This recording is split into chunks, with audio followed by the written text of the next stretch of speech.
Kita beralih ke informasi emiten. Pemirsa, PT Jasa Marga Persero Tbk memastikan di tahun 2020 total jalan tol yang dioperasikan mencapai 1.264 km.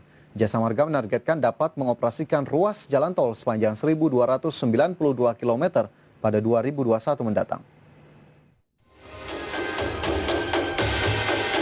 Dikutip dari berbagai sumber, Direktur Keuangan JSMR Doni Arsal menyatakan, saat ini pihaknya telah mengoperasikan jalan tol sepanjang kurang lebih 1.191 km dengan total panjang hak konsesi 1.527 km. Konektivitas Trans Jawa disebut menjadi pencapaian tersendiri bagi perseroan maupun perusahaan operator jalan tol lainnya. Pembangunan jalan tol sekitar 600 km dalam 3 tahun patut diapresiasi. Sebab selama 38 tahun sebelumnya, JSMR hanya membangun jalan tol sepanjang 15 km hingga 16 km per tahun.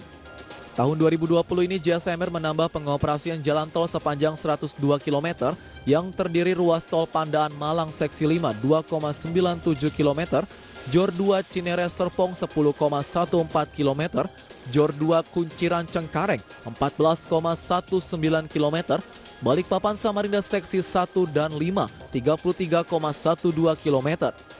Manado Bitung 39 km dan Bogor Ring Road Seksi 3A 2,65 km.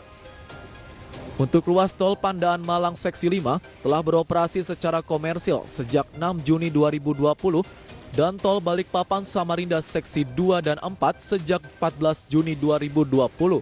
Sementara tol Manado Bitung Seksi 2A beroperasi secara fungsional sejak 30 September 2020.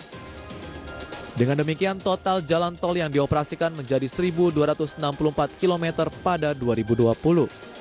Sedangkan untuk 2021, perseroan akan menambah jalan tol sepanjang 28 km dari proyek pembangunan jalan tol Jakarta Cikampek 2 Selatan Seksi 3 27,85 km sehingga total menjadi 1.292 km. Sementara setelah 2021, perseroan akan menambah jalan tol sepanjang 236 km. Dari berbagai sumber, IDX Channel.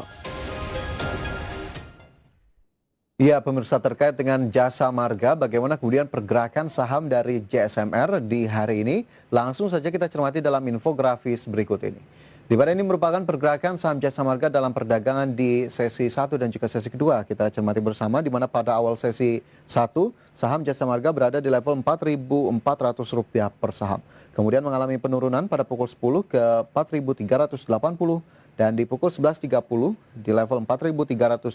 Dan pasca dibuka di sesi kedua, saham JSMR ini memang masih belum mampu bergerak di teritori positif begitu ya, dengan mencatatkan pelemahan hingga akhir sesi kedua minus 0,68% atau kehilangan 30 poin dan harus ditutup di level 4.350.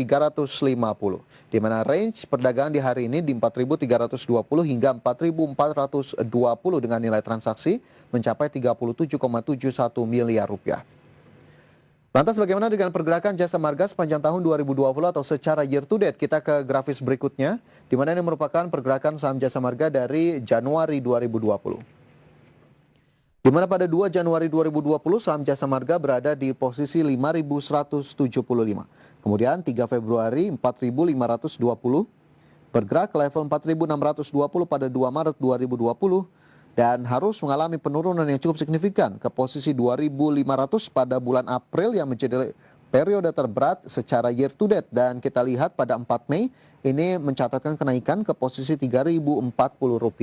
Dan pada Juni ke posisi 3.820, kemudian 4.400 pada 1 Juli 2020, dan di Agustus, September, dan juga Oktober cenderung terjaga, belum bisa terlalu jauh pergerakan dari JSMR, di mana pada 3 Agustus 3.860, kemudian 3.890 pada September, dan 1 Oktober ke level 3.630. Dan di hari ini, Jasa Marga ditutup di level yang cukup positif, lebih tinggi dibandingkan 1 Oktober lalu, 4.350. Dan secara year to date, jika kita lihat pergerakan saham Jasa Marga terkoreksi 15,94%. Kemudian bagaimana dengan valuasi saham JSMR dari sejumlah indikator? Kita ke indikator yang pertama, price to earning ratio atau PE ratio, di mana PE dari Jasa Marga 149,99 kali. Price to sales ratio atau PSR 2,34 kali. Price to book value ratio atau PBV 1,68 kali, dan price to cash flow ratio ini berada di posisi 25,6 kali.